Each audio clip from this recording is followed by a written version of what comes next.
नमस्कार. रयत एज्युटेक मध्ये मी वल्लभ बारले आपलं स्वागत करतो. इयत्ता 9वी विज्ञान व तंत्रज्ञान भाग 2 मधील प्रकरण क्रमांक 3 म्हणजेच इयत्ता 9वी विज्ञानचे एकूण प्रकरणातलं हे 8वं प्रकरण. यामध्ये आपण अँटीबायोटिक्स यापर्यंत आलो होतो. प्रकरणाचं नाव आहे युजफुल अँड हार्मफुल बॅक्टेरिया, उपयुक्त आणि उपद्रवी सूक्ष्मजीव. यामध्ये आपण अँटीबायोटिक्स पर्यंत आलो होतो. तिथून आपण आता हे प्रकरण कंटिन्यू करूया. आता या ठिकाणी आपण अँटीबायोटिक्स म्हणजे काय या संदर्भामध्ये आपण माहिती घेणार आहोत. आपण 2 युजफुल या ठिकाणी बॅक्टेरिया पाहिले, युजफुल मायक्रो ऑर्गॅनिझम्स पाहिले. एक या ठिकाणी पहिला जो आपण पाहिला होता तो आपण या ठिकाणी रायझोबियम आणि रायझोबियम बॅक्टेरिया आणि लॅक्टोबॅसिलस ह्या 2 घटकाविषयी आपण माहिती घेतली होती. त्यानंतर आपण या ठिकाणी आता आलो होतो अँटीबायोटिक्स पर्यंत. Carbon compound obtain from some bacteria and fungi for a destroying or preventing the growth of the harmful microorganism are called antibiotics. Antibiotic is a discovery of the 20th century, have brought about a revolution in the field of the medicine. Even a diseases like tuberculosis has been almost completely eradicated from some countries. म्हणजे यामध्ये आपण 20व्या शतकामधले सर्वात मोठा जर आपल्याला या ठिकाणी क्रांती म्हटलं तर ह्याचं वावगं ठरणार नाही अँटीबायोटिक्स बाबतीत म्हणजे प्रतिजैविक. त्या प्रतिजैविकामध्ये काय तर हे सूक्ष्मजीवांचा नाश आणि त्यांच्या वाढीस प्रतिकार करणारी जीवाणू आणि कंकापासून मिळवलेली कार्बनी संयुगे म्हणजे प्रतिजैविक आहेत. त्या 20व्या शतकातील प्रतिजैविकामुळे औषध उपचारामध्ये क्रांती ठरली. क्षय सारख्या रोगावर देखील आता ह्या आपल्या काही देशातून हे त्याचं पूर्णतः नष्ट झालेला आहे क्षयरोग. हे थोडक्यात आपण त्याला टीबी असं म्हणतो. Antibiotics mainly act against bacteria. Some antibiotics can destroy protozoa. Some antibiotics are useful against a wide variety of bacteria. They are called broad spectrum antibiotics. म्हणजे यामध्ये जे काही प्रतिजैविक असतात, अँटीबायोटिक्स म्हणजे प्रतिजैविके, हे मुख्यतः जीवाणूविरुद्ध काम करत असतात. म्हणजे शरीरामध्ये जे काही जीवाणू असतील, जे आपल्याला अपायकारक जीवाणू असतील त्याच्या विरुद्धच हे काम करतात. तर काही प्रतिजैविके ही आधी जीवाणूंना नष्ट देखील करू शकतात. तिथे पूर्णतः त्याचा सर्वनाश देखील ते करू शकतात. आता यामध्ये काही प्रतिजैविक आपल्याला अनेक प्रकारच्या जीवाणू विरुद्ध आपल्याला ती उपयोगी ठरतात. म्हणजे त्या प्रतिजैविकांचा इतर वेगवेगळ्या प्रकारच्या असणारे जे काही जीवाणू आहेत त्यांच्यावर त्याच्यासाठी एक कॉमन या ठिकाणी प्रतिजैविक सर्वांसाठी ते ठरू शकतं, ते उपयुक्त ठरू शकतं. अशाला विस्तृत क्षेत्र प्रतिजैविके असं म्हटलं जातं. म्हणजे ब्रॉड स्पेक्ट्रम अँटीबायोटिक म्हणजे ज्या प्रतिजैविकाचा ज्या अँटीबायोटिकचा सर्वच्या सर्व म्हणजे बऱ्याच एकपेक्षा अनेक अशा पद्धतीच्या जीवाणूवर त्याचा उपयोग होतो त्याला विस्तृत क्षेत्र प्रतिजैविके म्हणजेच ब्रॉड स्पेक्ट्रम अँटीबायोटिक्स असं म्हटलं जातं. Example ampicillin, amoxicillin and tetracycline etc. When the pathogen cannot be identified even though the symptoms of the diseases are visible, broad spectrum antibiotics are used. म्हणजे हे एम्पिसिलिन किंवा ॲमॅक्झिसिलिन, टेट्रासायक्लिन इत्यादी पद्धतीची ही जे काय आहे विस्तृत क्षेत्र प्रतिजैविक आहेत. या रोगाची लक्षणे दिसत असूनही त्याचे रोग जंतूचे अस्तित्व सापडत नाही, तेव्हा त्या ठिकाणी हे ब्रॉड स्पेक्ट्रम अँटीबायोटिकचा म्हणजेच विस्तृत क्षेत्र प्रतिजैविकांचा वापर केला जातो. Whenever a pathogenic the microorganism is the definitely known, the narrow spectrum antibiotics are used. म्हणजे या ठिकाणी आता एक्झाम्पल कोणते पेनिसिलिन असेल, जेंटामायसिलिन असेल, आर्थ्रोमायसिन असेल, हे इत्यादी जे काय आहे ते नॅरो मधले म्हणजे मर्यादित क्षेत्र प्रतिजैविक आहेत. हे कधी वापरले जातात जेव्हा रोगकारक सूक्ष्मजीव कोणता आहे हे आपल्याला फिक्सपणे माहिती ठरतं. हे जेव्हा आपल्याला कोणता रोगकारक सूक्ष्मजीव आहे हे निश्चित समजते तेव्हा मर्यादित क्षेत्र प्रतिजैविक म्हणजे नॅरो स्पेक्ट्रम अँटीबायोटिक्स वापरले जातात. उदाहरणार्थ पेनिसिलिन, जेंटामायसिन, इरिथ्रोमायसिन या सर्व घटकांचे हे जे काय आहेत हे नॅरो प्रतिजैविकामधले आहेत म्हणजेच मर्यादित क्षेत्र प्रतिजैविके या गटातली ही अँटीबायोटिक्स असतात. Institute at work. The National Institute of Virology established in 1952 in Pune undertake research related to diseases like measles, jaundice, fevers, and diseases of the lungs with support from the World Health Organization. आपल्या पुण्यामध्ये 1952 साली स्थापन झालेली national institute of virology ही संस्था जागतिक आरोग्य संघटनेच्या सहकार्याने ताप, गोवर, कोविड या अशा फुफ्फुसाचे अनेक विकार याच्यावरती नियमितपणे कार्यरत असते, त्याच्यावरती रिसर्च करत असते, संशोधन करत असते. नेक्स्ट येऊन आहे पेनिसिलिन. आता पेनिसिलिन हा एक आपल्याला उपयुक्त ठरणारा असा एक या ठिकाणी आपण सूक्ष्मजीव किंवा मायक्रो ऑर्गॅनिझम त्याला असं म्हणूया. Penicillin is a group of antibiotics obtained from fungus penicillium and is used for the controlling to infection caused by bacteria like Staphylococcus, Clostridium, Streptococcus, etc. Medicine containing penicillin are useful to treat a certain bacteria infection of the ear, nose, throat and skin as well as diseases like pneumonia and scarlet fever. आता हे देखील penicillin देखील आपल्याला खूप उपयुक्त असं या ठिकाणी हे अँटीबायोटिक्स आहे. पेनिसिलिन हा पेनिसिलियम या कवकापासून मिळणारा हा प्रतिजैविकाचा गट आहे असून यापासून स्टायफोलोकाय, क्लॉस्ट्रिडियम, स्ट्रेप्टोकोकाय यासारख्या प्रजातीच्या जीवाणूपासून होणारे संसर्ग आटोक्यात आणण्यासाठी याचा वापर केला जातो. कान, नाक, घसा, त्वचा यांना जीवाणूमुळे होणारे संसर्ग तसेच निमोनिया, स्कारलेट फिवर म्हणजे लोहितांग ज्वर यासारख्यावरती उपचार करण्यासाठी पेनिसिलिन युक्त ही औषधं उपयुक्त आहेत. आता ह्या ज्या काही अँटीबायोटिक्स असतात, आपण कधीही दवाखान्यात ज्यावेळेस ट्रीटमेंटला जातो, आपल्याला जे डॉक्टर दवाखान्यात आहेत हे त्यातलं एक जी मेडिसिन असते, एक जी गोळी असते, आपल्याला फक्त डॉक्टर एक म्हणजे एकच मेडिसिन, एकच गोळी आपल्याला देत नाहीयेत, तर त्याच्याबरोबर काय करतात, एक एक्स्ट्रा गोळी आपल्या बरोबर देतात. म्हणजे 2 किंवा 3 अशा गोळ्या आपल्याला सांगतात, सकाळ 2, संध्याकाळ 2, दुपार काय असं समथिंग असेल ते अशा पद्धतीने सांगतात. एक ते डायरेक्टली त्याच्या जे काही आजार असते त्याच्यावरती ती उपचार म्हणून केली जाते आणि एक त्याच्याबरोबर ती अँटीबायोटिक्स असते. म्हणजे ह्या ठिकाणी आपण हे कशासाठी त्याचा उपयोग होतो ते आता पाहू आणि त्या आपल्यात काय खबरदारी आपल्याला घेणं आवश्यक आहे ते पहा. Caution: antibiotics should be taken only when the prescribed by a doctor. Antibiotic हे आपण स्वतः जाऊन मेडिकल मधून घ्यायचे नाहीत, तर ही जी काय प्रतिजैविक असतात ही प्रतिजैविक नेहमी डॉक्टरच्या सल्ल्यानेच घ्यायची. Don't purchase any antibiotics from medical store without a prescription of a doctor. परस्पर मेडिकल मधून जाऊन कोणत्याही डॉक्टरच्या चिठ्ठीशिवाय कोणतीही प्रतिजैविक मागू नका किंवा त्या पद्धतीने तशा घेऊ नका.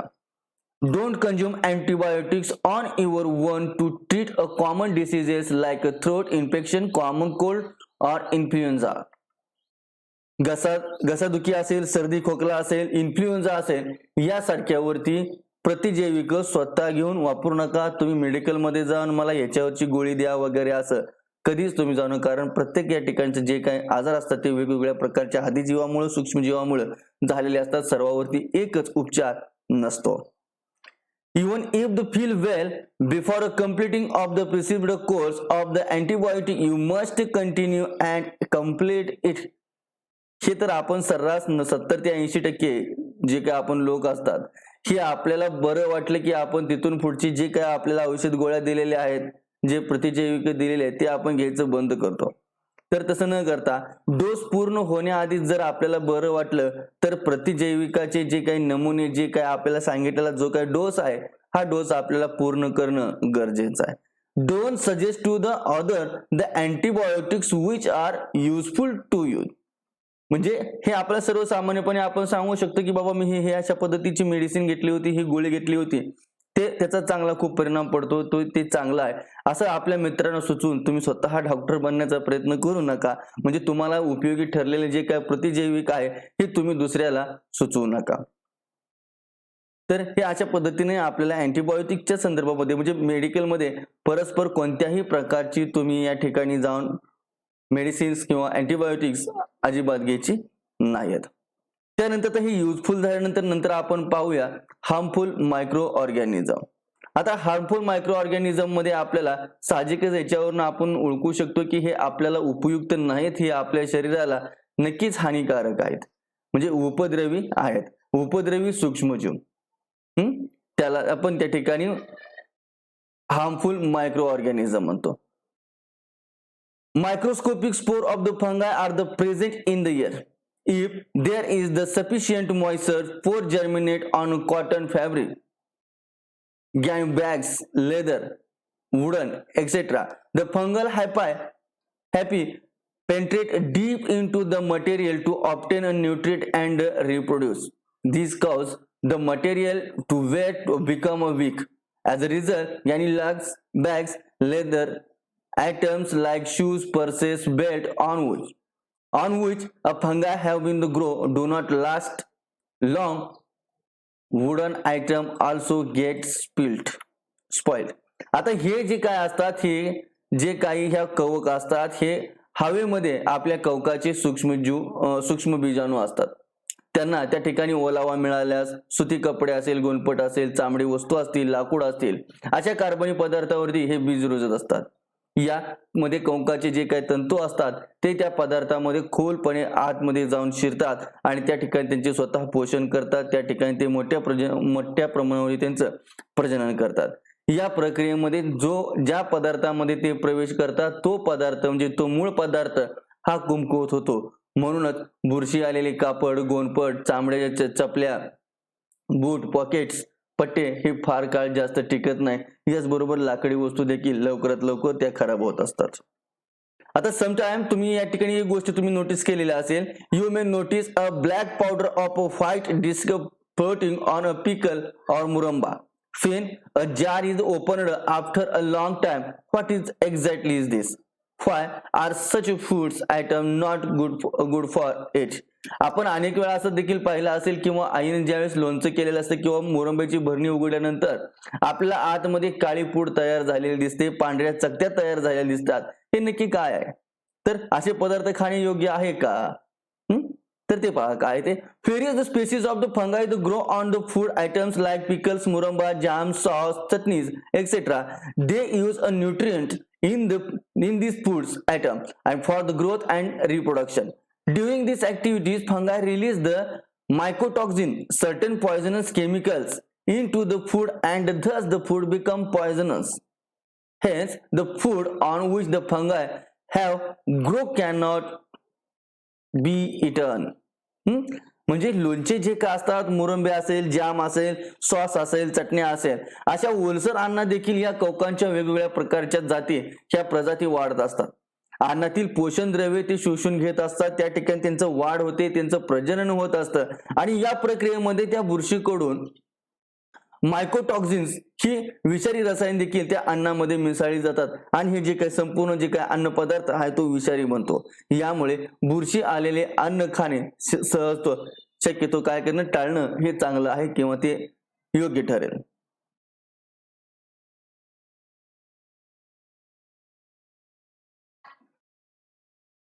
Clostridium. Sometimes cause of the food poisoning occur during community feast. How does the food become poisonous all of a sudden? म्हणजे आपण अनेक वेळा अशा पेपरला बातम्या वाचल्या असतील किंवा काही न्यूजला देखील पाहिलं असेल की जे काही समारंभ असतात ह्या जेवणावळीमध्ये काही व्यक्तींना अन्नातून विषबाधा झालेली असते, फूड पॉइझनिंग होत असतं आणि हे अन्न अचानक विषारी कशा पद्धतीने बनलेलं असतं. का होतं हे विषारी अन्न? The bacteria which spoil cooked food are Clostridium.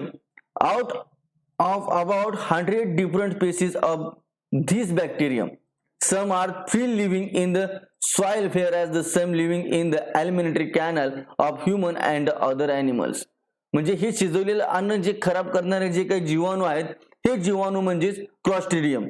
या जीवाणूच्या सुमारे जवळपास 100 प्रजाती आहेत आणि त्या काही स्वतंत्रपणे मातीमध्ये जगतात तर काही आपल्या मानव आणि इतर प्राण्याच्या अन्न मार्गामध्ये एलिमेंटरी कॅनल मध्ये देखील आपल्याला आढळून येत असतात. These bacteria are rod shaped and produce a bottle shaped endosperm in adverse condition. One Special characteristics of these bacteria is that they cannot withstand the normal oxygen level of the air because of they grow in anaerobic conditions. तर सर्वसाधारणपणे हे जे काही जीवाणू असतात हे जीवाणू rod shaped असतात, म्हणजे दंडाच्या आकाराचे असतात आणि ते प्रतिकूल परिस्थितीमध्ये बाटलीच्या आकाराचे म्हणजे या ठिकाणी एंडोस्पर्म ते बीजाणू तयार करत असतात. आणि ह्या जीवाणूचं वैशिष्ट्य म्हणजे काय आहे तर हे ज्या ठिकाणी ऑक्सिजन मुबलक प्रमाणात आहे, म्हणजे हवेमधील ऑक्सिजनचं प्रमाण जर जास्त असेल किंवा ते कोणत्याही घटकातलं ऑक्सिजनचं प्रमाण जर जास्त असेल तर त्या ठिकाणी ते जास्त कालावधीपर्यंत ते जगू शकत नाही, ते तग धरू शकत नाहीत. म्हणजे ऑक्सिजनचं हवेतील सर्वसामान्य प्रमाण ते सहन करू शकत नाही, कारण हे विनॉक्सी परिस्थितीमध्ये चांगल्या पद्धतीने वाढतात. म्हणजे ज्या ठिकाणी त्यांना ऑक्सिजन नसेल त्या ठिकाणी त्यांना ती अनुकूल परिस्थिती असते, म्हणजे ही विनॉक्सी परिस्थितीमध्ये वाढत असतात. ही त्याची क्लॉस्ट्रिडियमच्या काही प्रजातीचे हे आपल्याला उदाहरणे तुम्ही या पद्धतीने पाहू शकता. Other harmful microorganism. Do only the Clostridium bacteria is the cause illness? फक्त ह्या क्लॉस्ट्रिडियम मुळेच आपण आजारी पडतो, दुसरं कोणतं कारण नाहीये का? तर other kinds of the microorganism like bacteria, viruses, protozoa and fungi are also responsible for the different diseases that affect human. You have learned about the viruses which are the smaller than bacteria and can grow and produce only in a living cell. Let us see how they are harmful to us. म्हणजे फक्त आपल्याला या क्लॉस्ट्रिडियममुळेच आपण आजारी पडतो असे नाही, तर अशा पद्धतीचे अनेक प्रजाती जीवाणू, विषाणू, आदिजीव, कवक ह्या सूक्ष्मजीवांमुळे देखील मानवी आरोग्याला एक वेगवेगळ्या प्रकारचे रोग या ठिकाणी यांच्यापासून तयार होत असतात, ते निर्माण करत असतात. जीवाणूपेक्षाही आकाराने लहान असणाऱ्या आणि फक्त सजीव पेशीतच वाढणाऱ्या आणि त्याच ठिकाणी त्यांचं प्रजनन करणाऱ्या विषाणूबद्दल आपल्याला माहिती आहे. आता आपण ते आपल्याला काय त्रास देतात, ते आपल्याबद्दल ते काय काय करतात आपल्या शरीरामध्ये ते पाहूया. आता यामध्ये सर्वसाधारणपणे या ठिकाणी एक इंट्रोडक्शन ऑफ द सायंटिस्ट म्हणून आहे. It was believed that the meat get spoiled due to some bacteria of the Bacillus types, but the exact type of Bacillus was not known. When Emergen proved that the anaerobic bacterium Clostridium botulinum is responsible for food poisoning. म्हणजे यामध्ये बघा तुम्हाला, आता हे जे काय मांसाची नासाडी असते, आपण जे काय त्याला मटण किंवा चिकन म्हणतो, हे मांसाची नासाडी बॅसिलस या जीवाणूमुळे होत असते. मात्र या ठिकाणी फॉन आर्मेंजेम यांनी क्लॉस्ट्रिडियम बोट्युलियम हे विनॉक्सी जीवाणू याच कारणीभूत आहेत हे असं त्यांनी दाखवून दिलं. Ida Bengtson obtained a higher education in the biochemistry at Chicago University. She conducted important research on the toxic responsible for a gas gangrene and the antitoxin useful for a treating it.